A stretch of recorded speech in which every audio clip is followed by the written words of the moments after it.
Dear students, welcome to Tungal online classes. In the last video, I was discussing the formation of different types of or different stages of follicles, that is primary, secondary, tertiary follicles that we discussed in detail way in the last video. And in this video I am going to start with the maturation of that tertiary follicle into matured follicle called as Graafian follicle, which is named after the name of the scientist Graafian itself, right? So now we shall start with the Graafian follicle structure itself, right? How the Graafian follicle or the maturation of this tertiary follicle that takes place. So let us discuss. See here. So in tertiary follicle, the main indication itself is the formation of a large antrum itself, a large cavity, follicular cavity called as antrum. Antrum is filled with a fluid called as follicular fluid, which is called as Leaker folliculi, and it is also indicated by the formation of two layers outside, one internal one and second one is external one. Internal is called as theca interna and the external one is called as theca externa, right? So these are also basically made up of granulosa cells basically, right? So remember these all things in tertiary follicle, right? So after the tertiary follicle we are studying the same. So the follicle is going to mature itself. How the maturation of the same follicle that take place? What are the things that are there inside this tertiary? The same things I have drawn over here, and let us see how the developmental stages occur, or the development or the maturation of this follicle that takes place, right? So let us see the continuation part of this one. See here. This is called as theca externa. It is called as theca externa, and this one is called as theca interna. This is called as theca interna, and these follicular cells or the granulosa cells all together form what? They form membrana granulosa. Membrana granulosa is the structure which forms, and these membrana granulosa cells, so they sometimes what happens, they protrude inside the antrum. They protrude inside the antrum and forming several layers of the cells, and these cells which protrude themselves and surround the secondary oocyte what is formed inside, and these cells called as what? These cells are named as cumulus oophorus, or else you may label here cumulus oophoricus, or simply we can call it as cumulus oophorus, right? So this is how the structure is formed, and inside what is present over here, that is secondary oocyte is present inside, and the cumulus oophorus cells which are very close to this oocyte, secondary oocyte, so they together form a homogeneous membrane or the structure they form over here. That homogeneous membrane or the structure, so or the layer which is indicated by the red circle, so that is called as zona pellucida. What is formed? Zona pellucida is formed. So it's a hard structure or the layer which is formed around the secondary oocyte itself, right? And after this one, the cells which are in the vicinity of this zona pellucida as well as secondary oocyte, so they together form, right? The cumulus oophorus cells are nothing but they are also follicular cells or granulosa cells, and these granulosa cells they are lying very close to Zona pellucida. Now it is a very hard, thick layer itself which is formed over here, and in the vicinity of the same, there the granulosa cells become elongated and radiating cells. Elongated and radiating cells, and they make one more layer of radiating cells or the elongated cells, that is called as corona radiata. What it is known as corona radiata. I am going to indicate it with the help of a green ink over here. So remember, this is called as corona radiata. See, the corona word came over here itself, right? So anyway, corona radiata, it's not coronavirus, remember.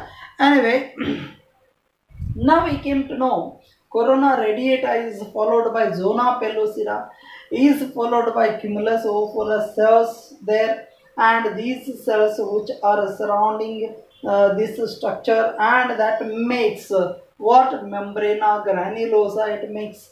And membrana granulosa is uncovered with the theca membranes. That one theca, outer one is called as theca externa, inner one is called as theca interna. So they are also membrana. So they are also said to be as granulosa cells, right? And these granulosa cells,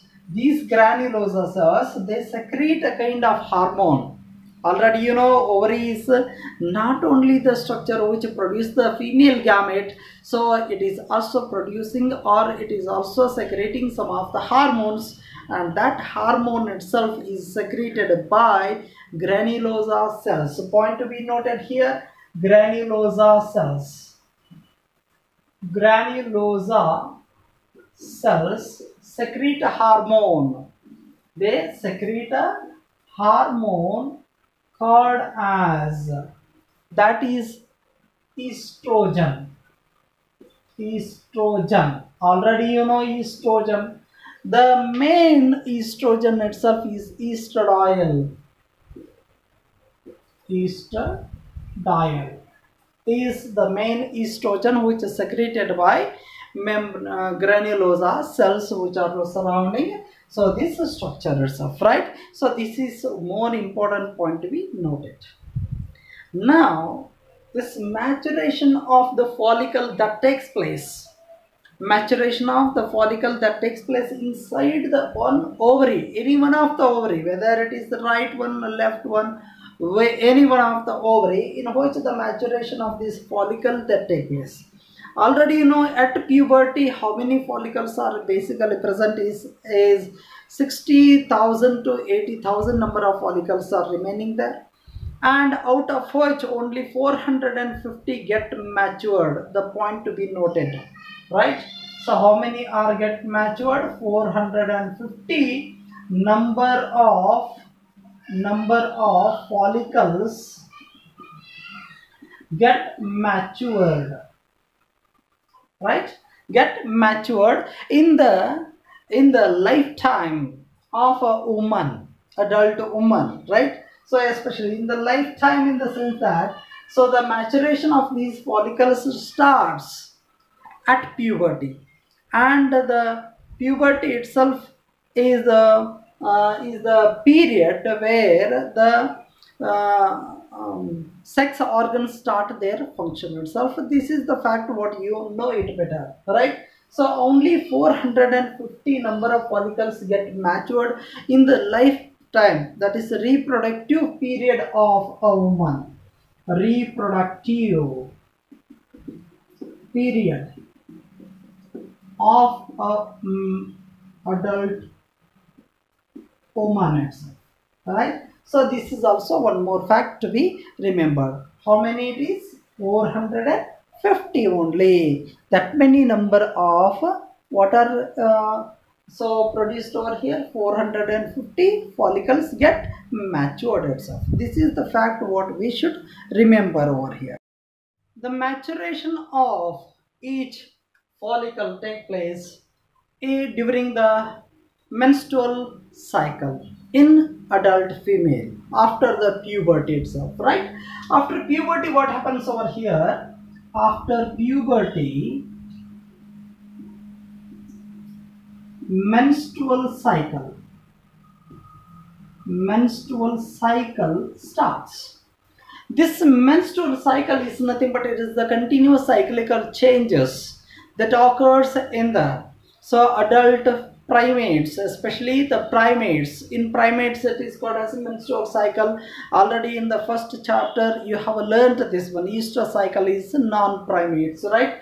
Menstrual cycle, cyclical changes that occurs in the sex organs of the female, right? So here cyclical changes, whenever it starts, that moment what happens in each menstrual cycle, right, which is going about 28 days.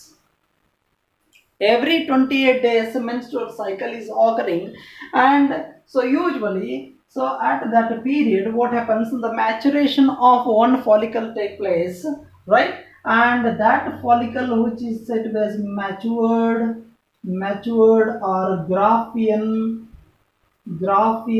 follicle, so which releases by rupture of this matured follicle. So it releases the secondary oocyte. What is present inside? Secondary oocyte is present, and so by the rupture of this matured follicle, and it releases the secondary oocyte outside this ovary into the fallopian tube, right? So how it takes place is due to the movement of the fimbriae. I haven't shown you the fimbriae here. I am going to show the same structure over here. Very small diagram. In a very small diagram I am going to show here. See the female reproductive system. A very small diagram I am going to draw here immediately. So for your understanding purpose, that is being shown over here.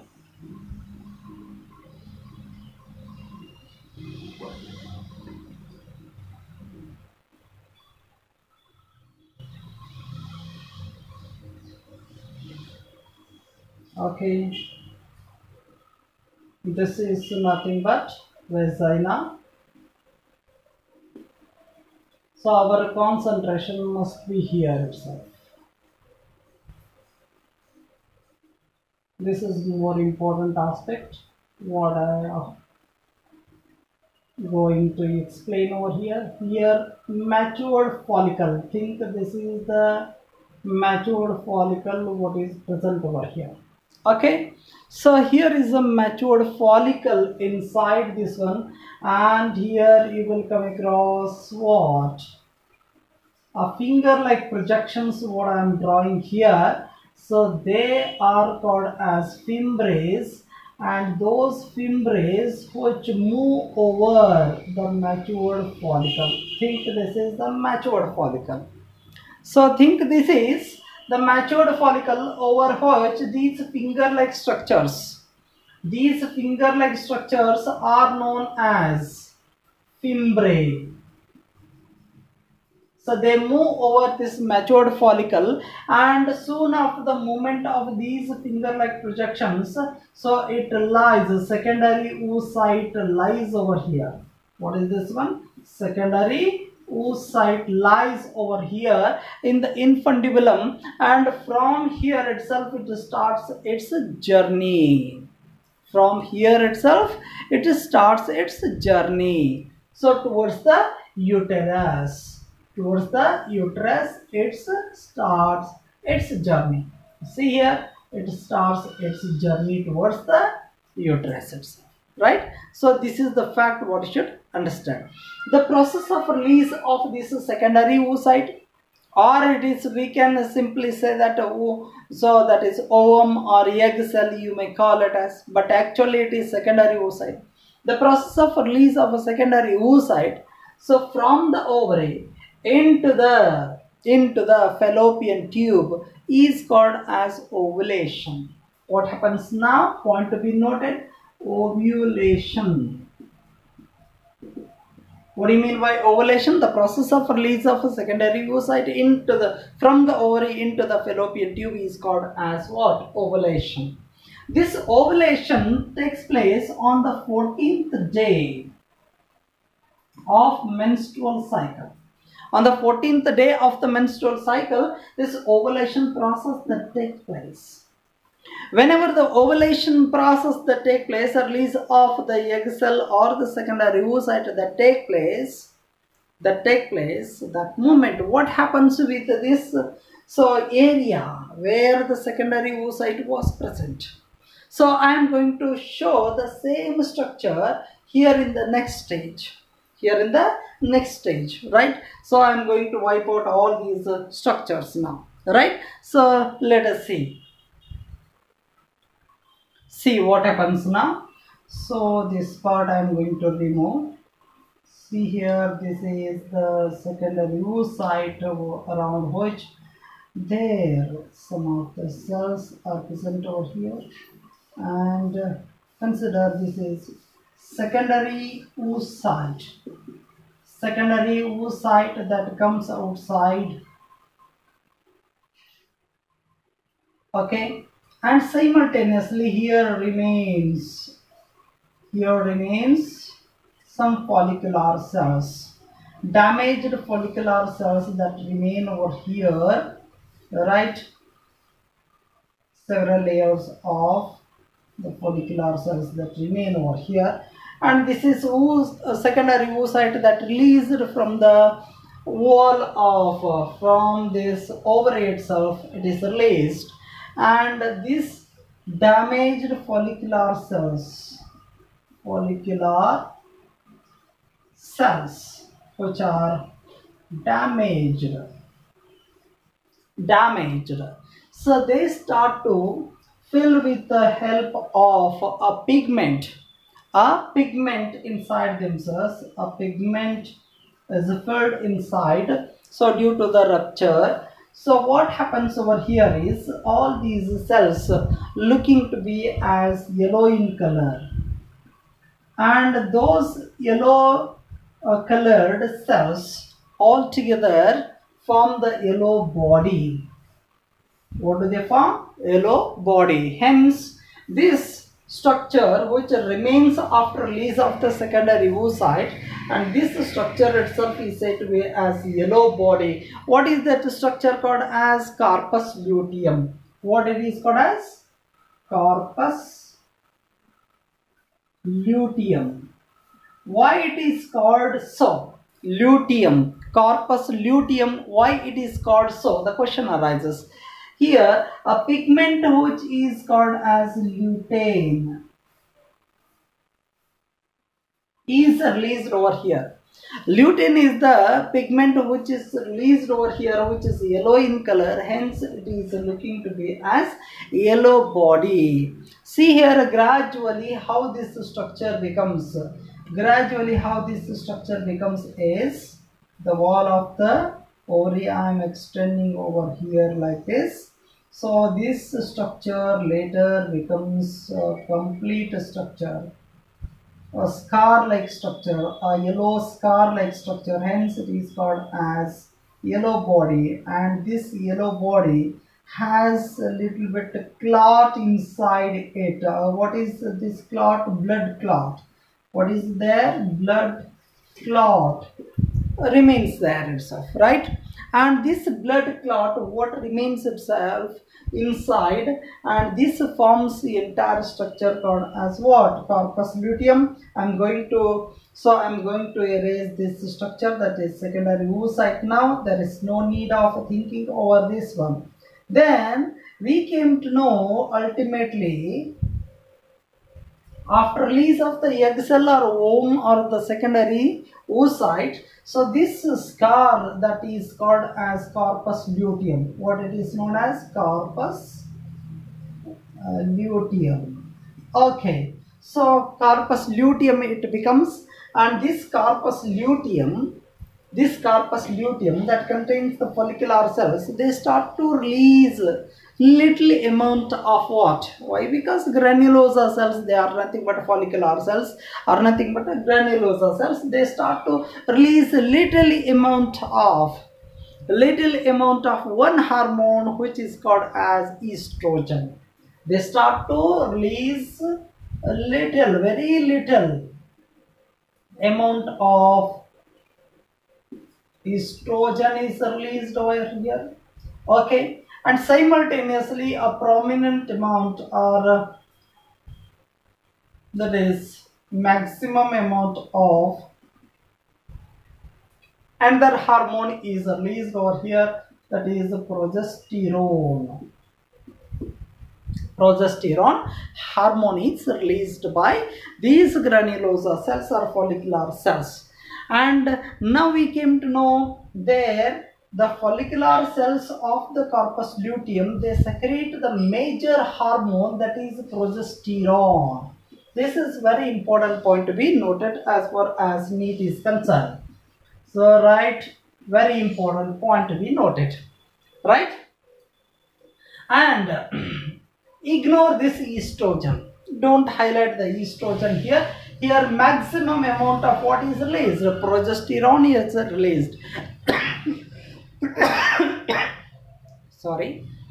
Progesterone is released over here. And this progesterone is called as pregnancy hormone. What it is known as? Pregnancy hormone. In the last year you have learnt it, right? Very well.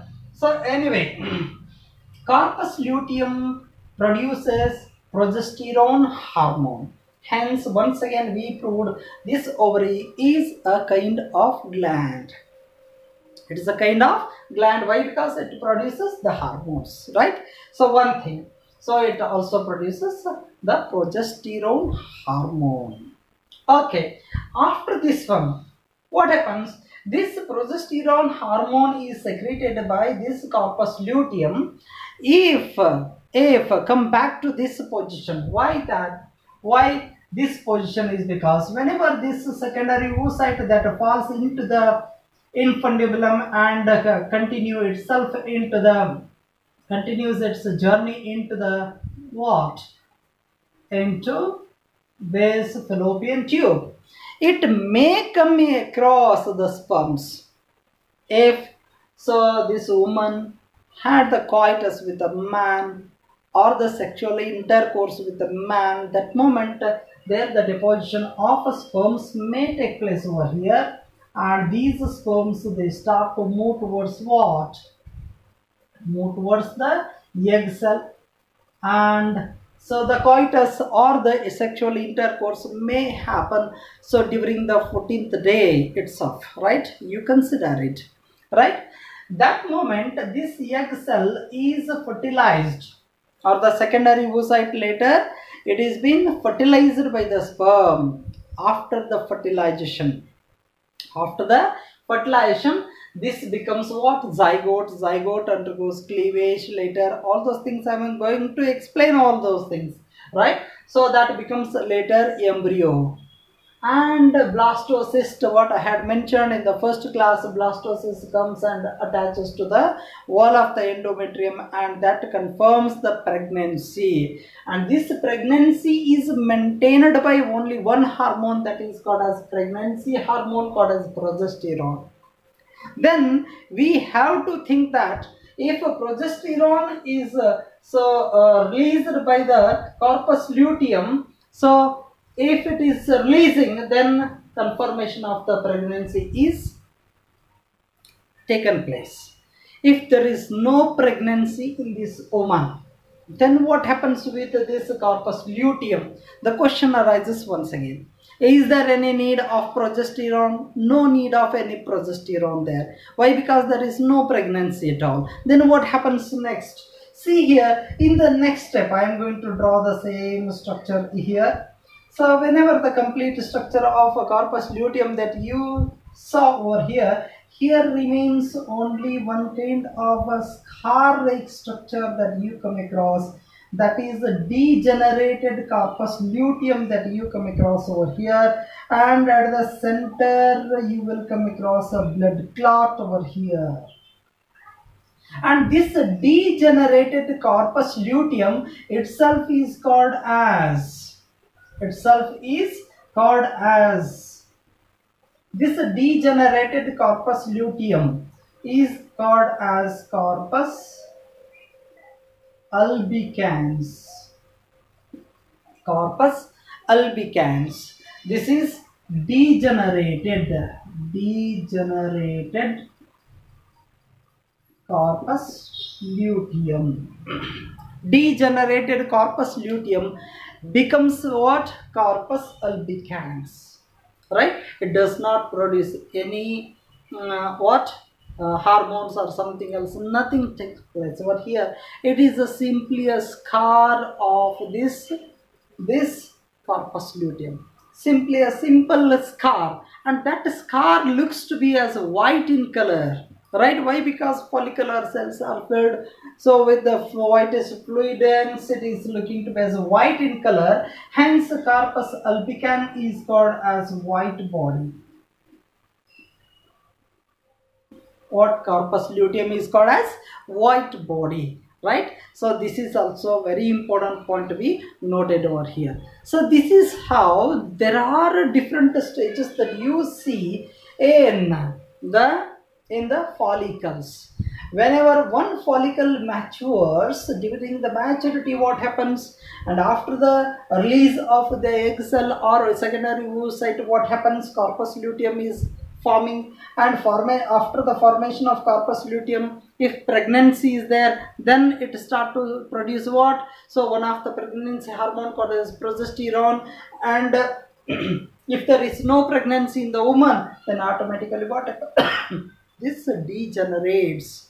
This degenerates, so to form the degenerated corpus luteum is called as corpus albicans, which is looking to be as a white scar-like structure. Hence it is called as white body, right? White body it is called as. This is how the follicles are getting matured. How many follicles are getting matured? Only 450. Why? Because the question arises, the starting of the, so see here, menstruation starts. The starting of the menstrual cycle in the woman or in the girl is called as start of menstrual cycle itself is called as menarche, right? The start of the menstrual cycle itself is called as menarche, and the stopping of the menstrual cycle is called as menopause. What it is called as? Menopause. Menopause is nothing but a stopping of menstrual cycle in the woman, and menarche itself is starting of the menstrual cycle, right? So from the puberty, menarche starts. Menarche occurs at puberty, and after that one, the release of secondary oocyte take place every month, every 28 days. Cyclically it is taking place, and those cyclical changes what occurs during menstrual cycle all together called as menstruation or menstrual cycle itself, and during menstrual cycle release of secondary oocyte take place, right? So, and menopause is nothing but it is stopping of the menstrual cycle, usually occurs in the women. So from 40 to 50 age or 45 to 55, right? It will take place 45 to 55 age, where the stopping of this menstrual cycle may occur in women itself, right? So up to that stage, every month there one secondary oocyte is going to be released. And one more point to be remembered here. Here is one ovary on one side, here is another ovary on another side. Here during the maturation of the follicle, once the maturation takes place in this ovary, in the next month, so the maturation takes place in this ovary. So this is how the alternative, so maturation of the follicles that take place in each ovary itself, right? This is also very important point to be noted over here. So this is all about the what? These follicles and the entire ovary itself, all the structures are related with entire ovary. And so from birth to up to the puberty, there the degeneration of many number of follicles that take place, that is follicles that contains the primary oocyte. so that takes place, and it is called as a follicular atresia. In the last video only I had explained it. And so the follicles, after degeneration, they form a clot like structure, or the degenerated part, which is said to be as what? So atrectic follicles they are called as. So point to be noted. So this is very important for NEET examination. Now what are the functions of these ovary? In the last video only you know what are the functions of testis, that is male gonad. This is female gonad. Then automatically what it does the same function of as if the testis. So testis produces sperms, that is male gametes. Here ovary produces female gametes. Functions you write here yourself. Functions of ovary. Functions of the ovary. The first function is oogenesis. Oogenesis. What do you mean by oogenesis? The process of formation of the egg cell or ovum is called as oogenesis, is the major function. And second one is sex hormones are also produced over here. What are the sex hormones? I have written over here itself: estrogen, progesterone, the hormones which are released by what? Which are released by this ovary. And one more, so point to be noted. So here the corpus luteum doesn't secrete only one hormone, that is progesterone. It is also releasing one more hormone called as relaxin. It is an advanced thing. Anyway, you keep in your mind regarding the hormones which are secreted by the ovary. So this is the function of the ovary. And after this one, so later we go to the next important point of the female reproductive system, that is fallopian tubes. So that is ducts in a female reproductive system, right? So fallopian tubes that we come across. After that one, uterus you come across. After that one, vagina you come across. And the terminal part of the vagina itself forms the last thing, that is external genitalia. All these are the things that we discuss. So with interest you keep yourself always with you, and with interest you go on learning all these aspects of what happens during the human reproduction. This is the journey of reproduction, what you are going to learn, right? Yes, so let us start with the fallopian tubes. See here, whenever you come across this female reproductive system, there you observe what? The fallopian tubes. Okay, this is one fallopian tube, and this is another fallopian tube. So this is nothing but the ovary what you come across here. This is also the ovary what you come across here. Inside which what are present? Follicles are present, right? Like this. And what is this structure known as? This structure itself is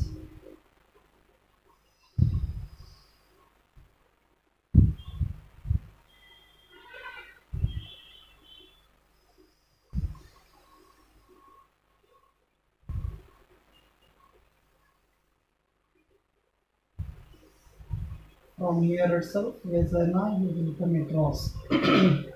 Okay, in that one we are learning this fallopian tubes, right? What are these fallopian tubes? These are elongated tubular structure. These are also known as oviduct, right? I shall write the explanation regarding the fallopian tubes here. Fallopian tubes, these are elongated tubular structures, and these elongated tubular structures are about 10 to 12 centimeter in length, and these elongated tubular structures has some of the structures What are those structures? This is called as infundibulum.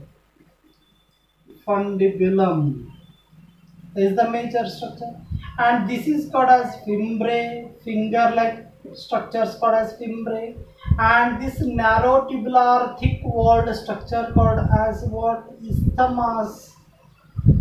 Isthmus it is, and this funnel-like broader tube called as what? Ampulla.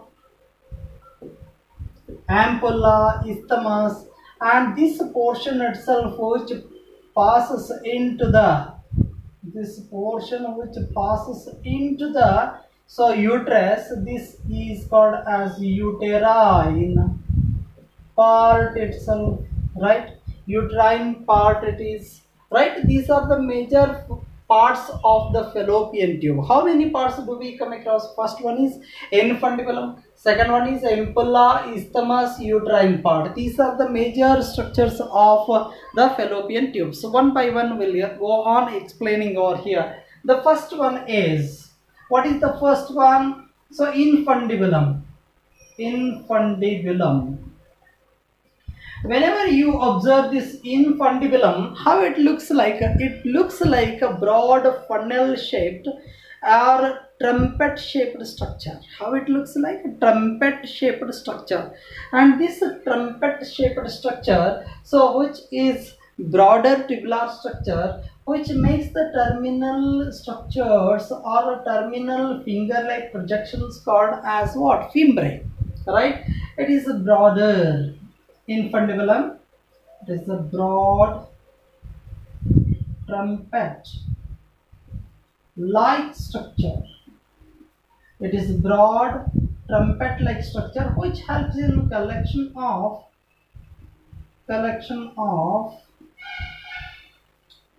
secondary oocyte during ovulation. First of all, it receives collection in the sense that it receives the secondary oocyte during ovulation. This is the infundibulum. This is nothing but infundibulum, right?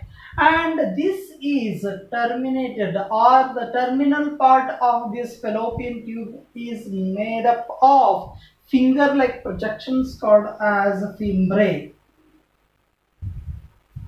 You write the definition for this one.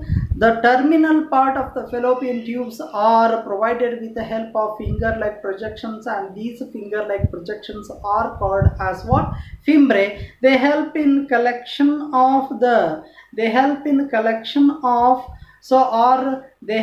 guiding the, right? Guiding the secondary oocyte released as if it enters into the what? Infundibulum, from the infundibulum into the fallopian tube, right? So these finger-like projections, they help in the collection of the egg cell or the secondary oocyte, so direct it into the infundibulum, right? This is the major function of what? These finger-like projections called as fimbriae, right? Fimbriae. And third one, what is the third part? This is the third part, that is called as ampulla. What is this ampulla? It is a broader, thin-walled. So the tubular structure which is followed by the infundibulum is called as ampulla. Note down this sentence, very important one. What is ampulla? It is a broad, tubular, thin-walled structure. Thin-walled structure which is followed by the infundibulum, or preceded by the isthmus, right? And that structure itself is known as what? Ampulla. What it is known as? Ampulla. So this is very important point to be noted. Ampulla is followed by the next structure. What is the next structure? Fourth structure, that is isthmus. What is that? Isthmus. What do you mean by isthmus? It is a narrow, thick-walled tubular structure. It is a narrow, thick-walled tubular structure which is followed by the ampulla. Ampulla called as what? Isthmus. Right? So isthmus is the next structure over here. And after this one, the last part, so the next part itself is uterine part. What is that? Uterine part. This uterine part, so is the passage which opens into the cavity of the uterus, which opens into the cavity of the uterus, and this is the terminal part of the fallopian tube, right? It is the end part of the fallopian tube which opens into the cavity of the uterus, and that communicates with the uterine cavity, that communicates with the uterine cavity, that is called as uterine part. These are the four major parts of what? Four major parts of the fallopian tubes. So these are also called as oviduct. These are also named as oviduct.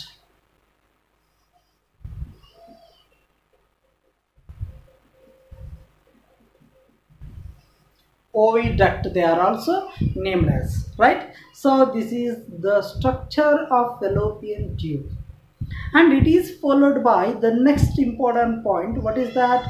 The functions of the fallopian tube. All right, so what are the major functions of fallopian tube? We shall write here one by one. So I shall write here the first function of this fallopian tube. It receives the secondary oocyte during ovulation. It receives the secondary oocyte during ovulation. It helps in receiving the secondary oocyte. First function. And second one, it provides the passage, or it provides the site for fertilization. All right, fertilization take place inside it. Where actually this fertilization take place? The question arises. It is taking place at the junction between ampulla as well as narrow tubular isthmus. Now you can observe in this part very clearly. See here, this is ampulla, wider structure, and this is narrow isthmus. In between this one there is a junction called as ampullary isthmic junction. It is called as, what it is known as? Ampullary isthmic junction. At that junction, what happens over here? Fertilization occurs here. What do you mean by fertilization? The process of fusion of male and female gametes take place, right? Here female gamete it is, and many male gametes that attack on the single egg cell, any one of them fertilizes, right? So this is fertilization. Site of fertilization is ampullary isthmic junction. Very important point to be noted as far as need is concerned. So very important point. Ampullary isthmic junction it is. That is also one more function of what? Fallopian tube, right? So this fallopian tube, so in which the movement of the secondary oocyte take place from here to here itself. How it continues its journey is the question. So very important point to be noted over here. So consider this is the fallopian tube. Okay. Alright. So this broader part and narrower part. So think here, if this egg cell or secondary oocyte comes over here, this part of the tube that swells like this. Okay, and after that one, whenever it moves here, this part of the tube that swells here. This kind of movement itself is said to be as what? Peristaltic movement it is. What it is? Peristaltic movement. So this wavy movement or peristaltic movement it is said to be as, right? So peristalsis, by the way of peristalsis, the movement of secondary oocyte take place. So during the journey from infundibulum up to the uterus. This is the fact what you should mention over here. One more thing is, it is provided with the epithelium. What kind of epithelium it is provided with? Ciliated epithelium, right? The ciliated epithelium which has cilias, and these cilias would help in directing the egg cell in one direction. This is the fact what you should remember regarding the fallopian tube, right? So this is all about the fallopian tube. And the next one is uterus. So uterus is very important point. It has some of the parts. One is fundus. One part is fundus, and the second one is cornua. Right? The entrance of the uterus from the fallopian tube itself is called as cornua. This is called as body of the uterus. What it is called as body of the uterus.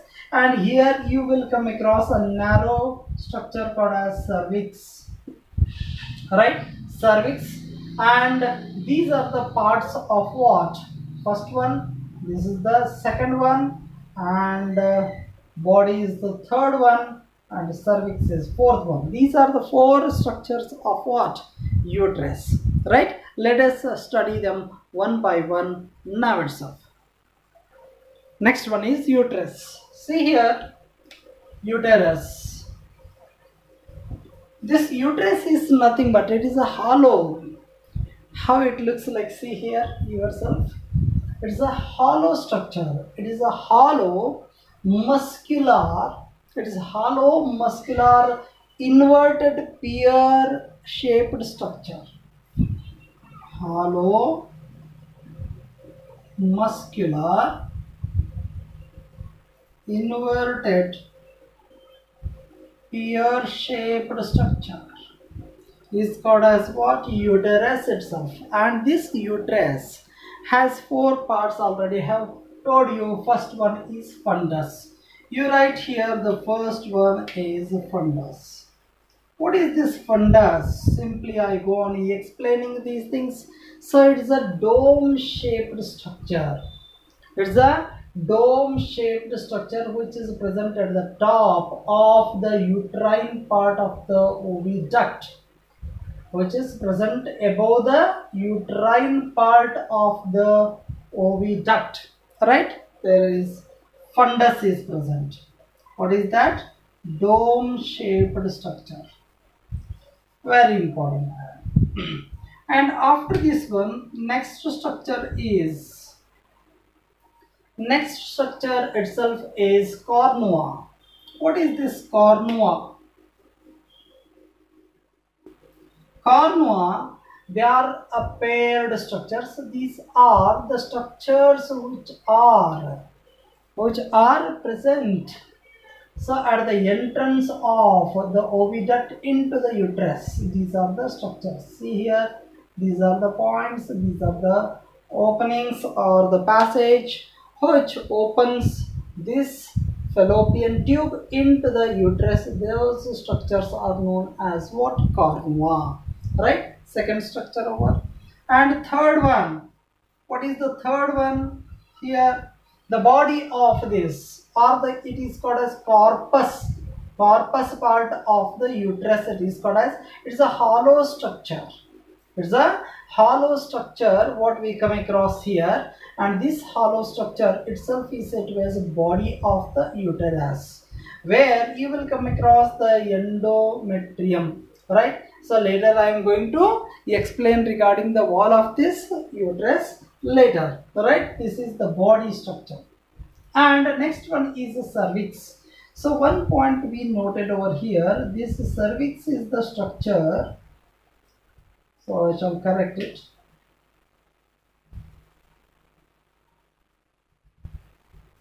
It is the terminal part of this uterus which has a narrow canal-like structure called as cervical. Cervix is the structure which communicates here, which opens into the vagina, or which help in reaching the anterior region of the vagina. Right? And this cervix has a canal-like structure called as cervical canal it is. And this cervical canal has two apertures. This is one aperture and this is another aperture. This is one aperture called as internal OS. Internal OS it is called as, and this another aperture is called as external aperture, or OS it is. External OS it is. And remember, the opening or the structure which opens into the body of the cervix, that is called as what? Internal OS. And the slit that opens into the vagina, the slit or the aperture which opens into the vagina itself, is called as external OS itself, right? These two structures very important, and you remember it. And come to the next point. What is that? In the uterus, one more point we remembered. That point is uterine walls. That is very important for NEET examination. See here, the outermost wall of the uterus. Uterus itself is made up of a thin structure or thin layer called as perimetrium. Perimetrium, right? It is perimetrium itself is nothing but it is made up of mainly, so peritoneum we can say there reverses. And one more is, so the middle one is provided with smooth muscles over here. The middle one is provided with smooth muscles over here, and this is called as myometrium. Myometrium is the middle wall of this uterus, which is made up of smooth muscles. Hence it is called as myometrium. Myo stands for, so myosin you have already studied there, right? Myometrium, muscles it is provided with. And the innermost one is made up of endocrine one, or else it is a secretory one, glandular structure, and this makes the innermost wall, that is called as endometrium. Endometrium is glandular in nature, glandular or secretory in nature. So this endometrium, which has two major parts.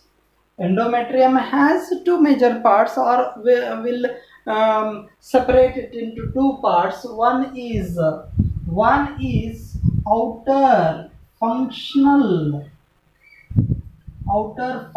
endometrium, and inner to this functional endometrium there is basal endometrium. Basal endometrium as well as functional endometrium are the two major parts that we come across over here. See here, this part, whatever you see here, this is basal one, this is functional one. Black lining what you see, so there it is functional one. See here, I shall show it separately. This is the basal one, on which you will find the functional one.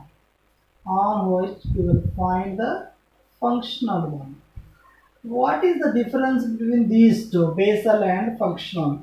See here, in every menstrual cycle, this functional endometrium shuts out.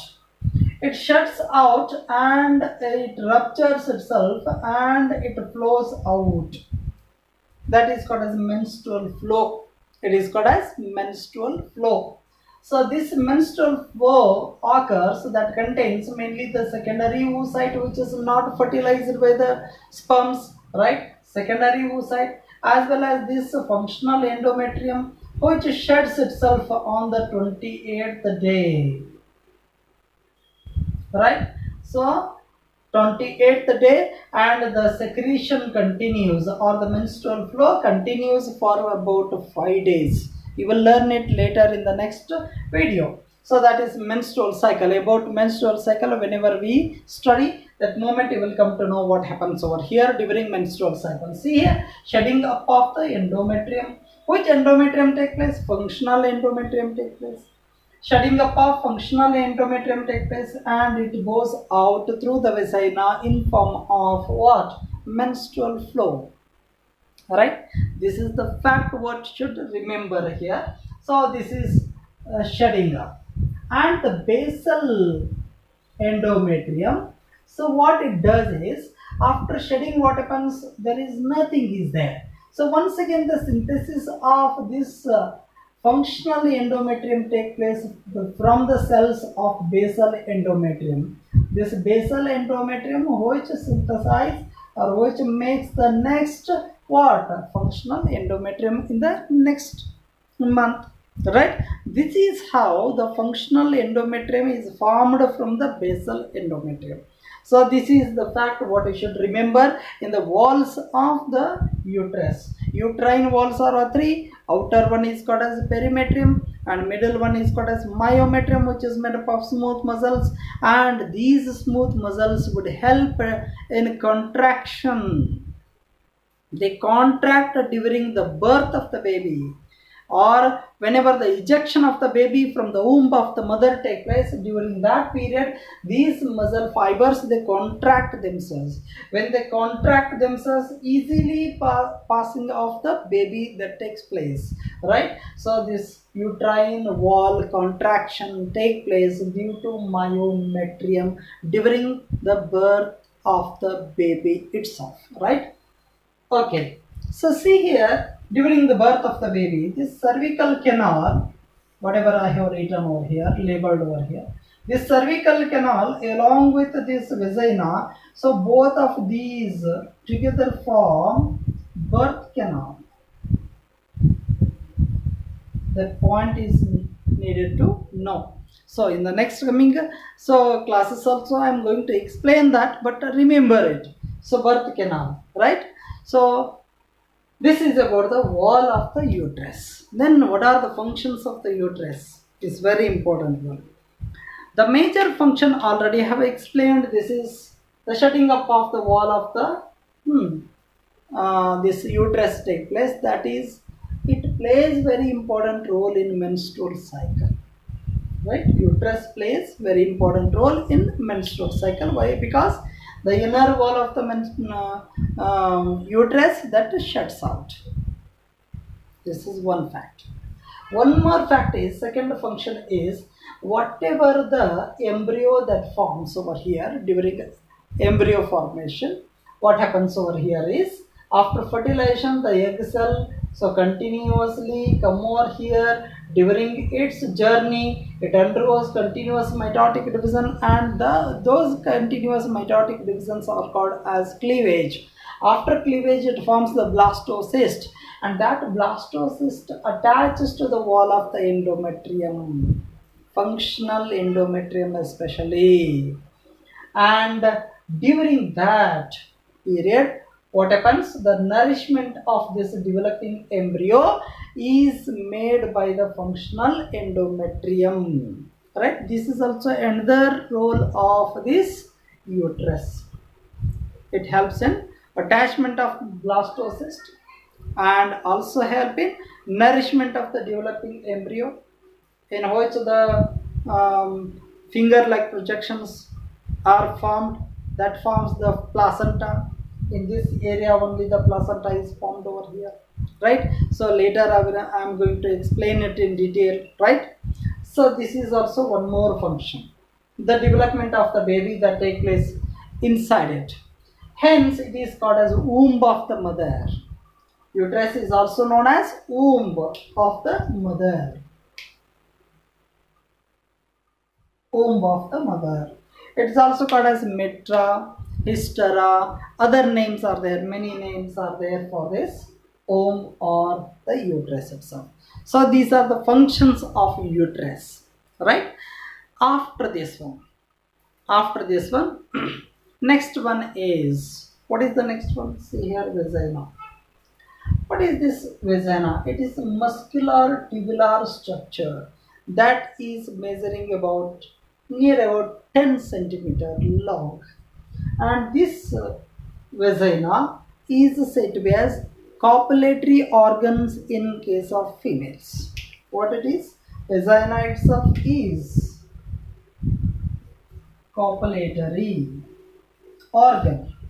It is a copulatory organ in females, right? And this vagina, which helps in, means the function of the vagina itself is, so the which receives the sperms when the ejaculation by the penis of the male takes place, so it receives the sperms over here, right? One function. And second function of this vagina itself, it mingles or it continues with the cervical canal and forms the birth canal over here. This is also another function of what? Another function of this vagina itself, right? So this is all about the vagina as well as this uterus as well as fallopian tubes. These are the three accessory ducts present in females. Initially I have explained this one. Alright, so first one is a pair of fallopian tubes, uterus as well as vagina. These are the three accessory ducts that we come across over here in female reproductive system. And the last part of this female reproductive system itself is external genitalia. We'll discuss about it in the next video. Thank you very much.